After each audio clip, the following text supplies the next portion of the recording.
ডলি একদিন শপিং করে বাড়ি ফিরছিল। ডলি তারপর বাড়িতে ঢুকে দেখে তার বাড়ির সব জিনিস চারিদিকে ছড়িয়ে ছিটিয়ে আছে। ডলি তারপর দৌড়ে তার রুমে যায়। রুমে গিয়ে দেখতে পায় তার আলমারিটি খোলা আছে, আর আলমারির মধ্যে যে টাকাগুলি ছিল সব টাকা চুরি হয়ে যায়। ডলি তখনই পুলিশকে ফোন করে। পুলিশ কিছুক্ষণের মধ্যে ডলির বাড়িতে চলে আসে। ডলি তারপর পুলিশকে সব ঘটনাটি বলে।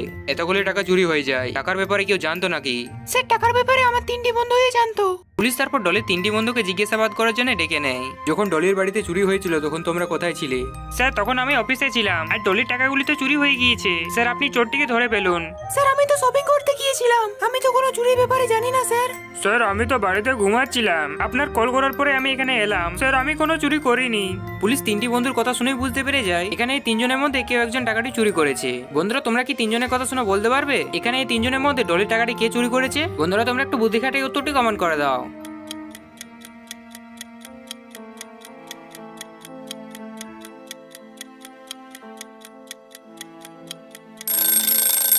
পুলিশ তো তাদেরকে জিজ্ঞাসাবাদ করেছিল যে চুরির সময় তোমরা কোথায় ছিলে। পুলিশ তো একবারও বলেনি যে ডলের টাকাগুলি চুরি হয়ে গিয়েছে। তাহলে প্রথম বন্ধুটি কিভাবে জানতে পারলো তার মানে সেই টাকাগুলি চুরি করেছে? একদিন ডলিও তার 2 বন্ধু মিলে তাদের ছোটবেলাকার বন্ধু স্নেহার বাড়িতে যায়। তারা স্নেহার বাড়িতে ঢুকেই অবাক হয়ে যায়। স্নেহা মাটিতে পড়েছিল, তাকে কি খুন করে দিয়েছে। ডলি তখনই পুলিশকে ফোন করে দেয়। কিছুক্ষণের মধ্যে পুলিশ ক্রাইম সিনে চলে আসে। পুলিশ তারপর ডেড বডির আশেপাশে ভালো করে সার্চ করে। সার্চ করার পর 3টি বন্ধুকে জিজ্ঞাসাবাদ করে, তোমরা 3জন কোথা থেকে আসছো? স্যার, আমি বাড়ি থেকে আসছি। স্যার, স্নেহা তো আমার ভালো বন্ধু, আমি স্নেহাকে কেন খুন করতে যাব? আপনি কেন আমাকে সন্দেহ করছেন? স্যার, আমি সকাল 10টার সময় ক্যাফেতে ছিলাম, আর ক্যাফেতে বসে আমি কফি খাচ্ছিলাম। তাহলে স্যার আমি কেন খুন করতে যাব? স্যার, আমি সারাদিন বাড়িতেই ছিলাম, আর বাড়িতে বসে টিভি দেখছিলাম। আর সিনিয়র কোথাতে আমি তার বাড়িতে এসেছি। স্যার, আমিও জানি না সিনিয়রকে কে খুন করেছে। পুলিশ 3জনের কথা শোনার পরে কিছুই বুঝতে পারে না যে এই 3জন বন্ধুর মধ্যে কে খুনটা করেছে। বন্ধুরা, তোমরা কি 3জনের কথা শুনে বলতে পারবে এখানে এই 3জনের মধ্যে কে খুনটা করেছে? বন্ধুরা, তোমরা একটু বুদ্ধি খাটিয়ে উত্তরটি কমেন্ট করে দাও।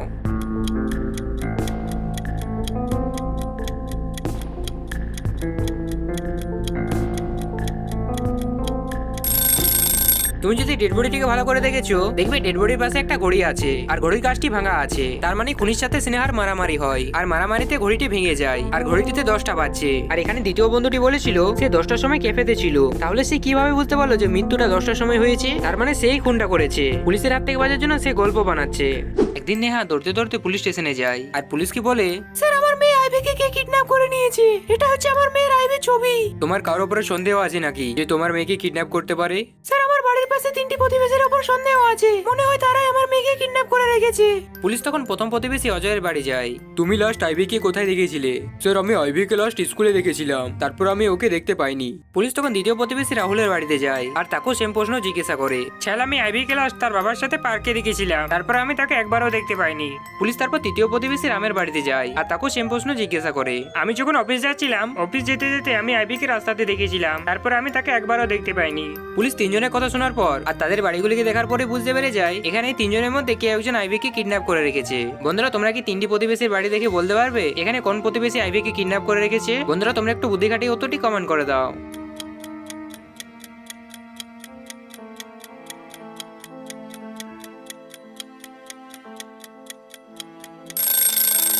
এখানে রাহুল আইভিকে কিডন্যাপ করে রেখেছে, কারণ তুমি যদি রাহুলের বাড়িতে ভালো করে দেখেছো, দেখবে তার বাড়িতে একটা ব্যাগ রাখা আছে, আর ব্যাগটি সম্পূর্ণ আইভির ব্যাগটা মতো। তার মানে সে আইভিকে কিডন্যাপ করে তার বাড়ির মধ্যে রেখেছে। একদিন সকালবেলায় পুলিশের কাছে কল আসে। স্যার, আমার নাম রোহান। স্যার, আমার বাড়ির সব টাকা পয়সা চুরি হয়ে গিয়েছে, আপনি তাড়াতাড়ি আমার বাড়িতে চলে আসুন। পুলিশ কিছুক্ষণের মধ্যে রোহানের বাড়িতে চলে আসে। তোমার কারোর উপরে সন্দেহ আছে নাকি? স্যার, আমার 3টি বন্ধুর ওপর সন্দেহ আছে, তারা আমার বাড়িতে মাঝে মাঝে আসে। পুলিশ তখন প্রথম বন্ধুর বাড়িতে যায়, আর বাড়িটিকে ভালো করে দেখে। তুমি লাস্ট রোহানের বাড়িতে কখন গিয়েছিলে? স্যার, আমি কাল রাত্রিবেলায় তো গিয়েছিলাম।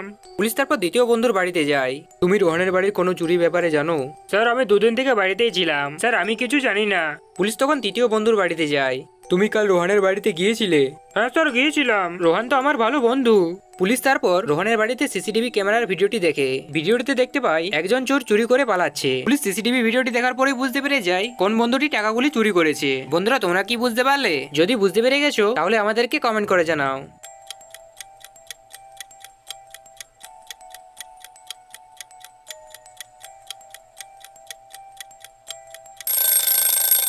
তুমি যদি সিসিটিভি ভিডিওটি ভালো করে দেখেছো, দেখবে চোরটি যে রঙের জুতো পরে আছে দ্বিতীয় বন্ধুর বাড়িতে সেম কালারের জুতো রাখা আছে। তার মানে এখানে দ্বিতীয় বন্ধুটি রোহনের বাড়ির টাকাগুলি চুরি করেছে।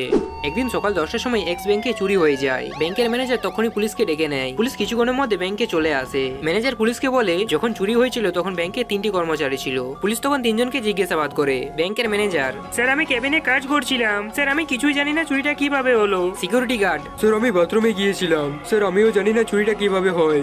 দ্বিতীয় ব্যাংক স্টাফ। স্যার আমি লাঞ্চ করতে ক্যান্টিনে গিয়েছিলাম, স্যার আমিও জানি না চুরিটা কিভাবে হয়। পুলিশ 3জনের কথা শোনার পরে ভাবতে লাগে। বন্ধুরা তোমরা কি 3জনের কথা শুনে বলতে পারবে এখানে এই 3জনের মধ্যে কে চোর? বন্ধুরা তোমরা একটু বুদ্ধি খাটিয়ে উত্তরটি কমেন্ট করে দাও।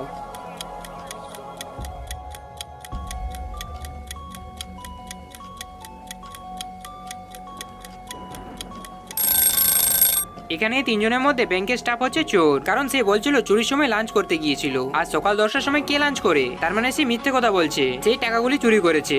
আজ খুব বৃষ্টি হওয়ার জন্য শহরের কারেন্ট চলে যায়। আর সেই সুযোগে সোনুর বাড়িতে একটা চোর ঢুকে পড়ে। চোরটি সোনুর বাড়ির সব টাকা পয়সা চুরি করে নেয়। সোনু সকালবেলায় ঘুম থেকে উঠে দেখে তার টাকা পয়সাগুলি চুরি হয়ে গিয়েছে। সোনু তখনই ইন্সপেক্টর রমেশকে কল করে, তারপর তাকে বাড়িতে ডেকে নেয়। স্যার কাল রাত্রে বৃষ্টি হওয়ার জন্য পুরো শহরে কারেন্ট ছিল না, আর সেই সুযোগে চোরগুলি আমার বাড়ির সব টাকা পয়সা চুরি করে নেয়। তোমার কারোর উপরে সন্দেহ আছে নাকি? হ্যাঁ স্যার, আমার বাড়ির প্রতিবেশীর ওপর সন্দেহ আছে, সেই মনে হয় আমার টাকাগুলি চুরি করেছে। রমেশ তখন প্রতিবেশীটির বাড়ি যায়। কাল রাত্রিবেলায় সোনুর বাড়িতে চুরি হয়েছে, তুমি কি চুরির ব্যাপারে কিছু জানো? স্যার কাল রাত্রিবেলাতে আমি খেতে জল দিচ্ছিলাম, স্যার আমি কিভাবে জানতে পারবো সোনুর বাড়িতে চুরিটা কিভাবে হয়েছে? পুলিশ তখনই বুঝতে পেরে যায় এখানে প্রতিবেশীটি মিথ্যে কথা বলছে। বন্ধুরা তোমরা কি বলতে পারবে রমেশ কিভাবে বুঝতে পারলো যে প্রতিবেশী মিথ্যে কথা বলছে? তোমাদের উত্তরটি আমাদেরকে কমেন্ট করে জানাও।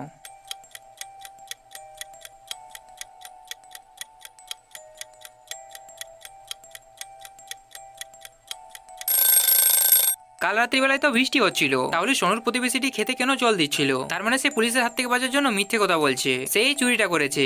3 বন্ধু একদিন ক্যাম্পিং করতে পাহাড়ে যায়। তারা সবাই নিজের কাজ করছিল। রোহান তখন আগুন জ্বালানোর জন্য জঙ্গলে কাঠ আনতে যায়। সে যখন জঙ্গল থেকে ক্যাম্পে আসে দেখতে পায় সেখানে তার ব্যাগটি নেই, ব্যাগটিকে চুরি করে নিয়েছে। রোহান তখনই ইন্সপেক্টর রমেশকে কল করে ডেকে নেয়। তারপর রমেশকে সব ঘটনাটি ভালো করে বলে। রমেশ তারপর বাকি বন্ধুদেরকে জিজ্ঞাসাবাদ করে, রোহানের ব্যাগটি যখন চুরি হয় তখন তোমরা কি করছিলে? স্যার আমি খাবার করার জন্য নদীতে জল আনতে যাই, স্যার আমি জানি না রোহানের ব্যাগটি কখন চুরি হয়েছে। স্যার আমি তখন তো জঙ্গলে একটু ঘুরতে চলে যাই, আর কিছুক্ষণ পরে আমি এখানে এলাম। স্যার আমিও জানি না রোহানের ব্যাগটি কখন চুরি হয়। রমেশ 3জনের কথা শোনার পর একটু ভাবতে লাগে। তারপরে বুঝতে পেরে যায় এখানে রোহানের ব্যাগটি কে চুরি করেছে। বন্ধুরা তোমরা কি বুঝতে পারলে রোহানের ব্যাগটি কে চুরি করেছে? যদি বুঝতে পেরে গেছো তাহলে কমেন্ট করে আমাদেরকে জানাও।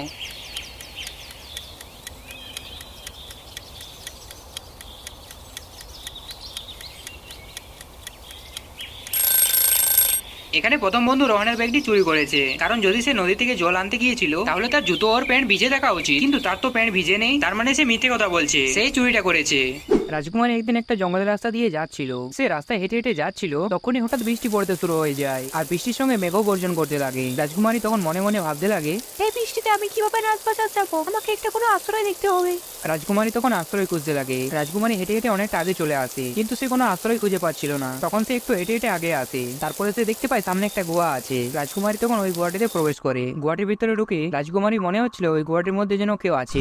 তখনই গুহার মুখটি বন্ধ হয়ে যায়। রাজকুমারী সেটা দেখে খুব ভয় পেয়ে যায়। কুয়ার মুখটি তো বন্ধ হয়ে গেল, আমি এবারে কিভাবে এই কুয়াটা থেকে বেরোবো? রাজকুমারী তখন গুহাটি থেকে বেরোনোর জন্য রাস্তা খুঁজতে লাগে। রাস্তা খুঁজতে খুঁজতে গুহাটির অনেকটা ভিতরে চলে আসে। তারপরে সে দেখতে পায় সামনে 2টি দরজা আছে। সে 2টি দরজা দেখে মনে মনে ভাবতে লাগে। তখনই একটা অদৃশ্য শক্তি বলে, তুই এই গুহা থেকে বেরোতে পারবি না, কিন্তু আমি তোকে গুহা থেকে বেরোনোর জন্য একবার সুযোগ দিব। দেখ তোর সামনে এই 3টি দরজা আছে, এই 3টি দরজার মধ্যে বাকি 2টি দরজায় দেওয়াল দেওয়া আছে, আর একটি দরজা দিয়ে জঙ্গলে বেরোনোর রাস্তা আছে। তুই এবারে বুদ্ধি খাটিয়ে সঠিক দরজাটা বেছে নে।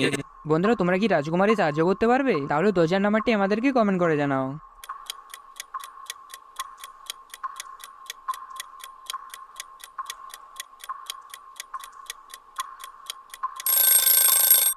তুমি যদি 3টি দরজায় ভালো করে দেখেছো, দেখবে প্রত্যেকটি দরজার উপরে একটা করে কাঁচ লাগানো আছে। আর সত্যি দরজার পেছনে যদি জঙ্গল আছে তাহলে সেই কাঁচগুলো থেকে আলো বেরোবে, আর যদি দরজার পেছনে দেওয়াল দেওয়া থাকে তাহলে সে দরজা থেকে আলো বেরোবে না। রাজকুমারী তখন সেখানে দাঁড়িয়ে সকাল হওয়ার অপেক্ষা করে, আর কিছুক্ষণের মধ্যে সকাল হয়ে যায়। আর দেখতে পায় প্রথম দরজা দিয়ে আলো বেরোচ্ছে, তার মানে এখানে প্রথম দরজার পেছনে জঙ্গল আছে। রাজকুমারীকে তাহলে প্রথম দরজাটি বেছে নিতে হবে।